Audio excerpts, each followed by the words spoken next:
রুডিগারের ভেতর থেকে যেন তেড়ে ফুঁড়ে জেগে উঠল কামান বন্দুকের মতো শক্ত সমর্থ এক যুবক।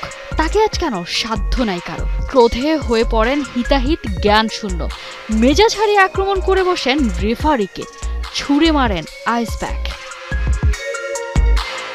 কোপা দেল রের ফাইনাল ম্যাচের একেবারে শেষ সময়ে এমবাপের ফ্রি কিক না দেয়ায় রেফারিকে আক্রমণ করতে উদ্ধত হন রয়্যাল ডিফেন্ডার অ্যান্থনিও রুডিগার।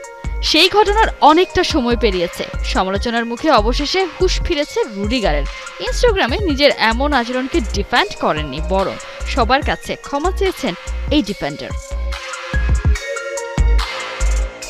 গত রাতে আমি যে ধরনের আচরণ করেছি তার কোনো অজুহাত নেই। আমি খুবই দুঃখিত। আমরা দ্বিতীয়ার্ধে খুব ভালো খেলেছি। 111 মিনিটের পর আমি আর আমার দলকে সাহায্য করতে পারিনি এবং শেষ বাঁশির আগে আমি একটি ভুল করেছি। আবারও রেফারি এবং সবার কাছে ক্ষমা চাইছি, যাদের আমি গত রাতে হতাশ করেছি। মাফ চাইলেও খুব একটা লাভ হচ্ছে না রুডিগারের, পড়তে যাচ্ছেন বড়সড় শাস্তির মুখে।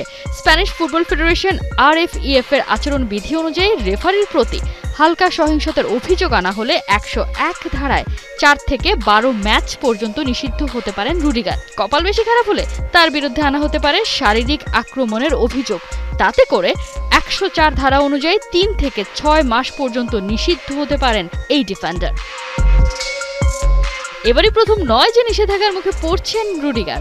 এই তো কিছুদিন আগেই চ্যাম্পিয়ন্স লিগের নকআউট পর্বে রুডিগার আর এমবাপে দুজনেই এক ম্যাচ ব্যান হয়েছিলেন আচরণবিধি লঙ্ঘন করায়। এরপরই প্রশ্ন, রুডিগারের এই সরি শাস্তি থেকে বাঁচার স্ট্র্যাটেজি নয় তো?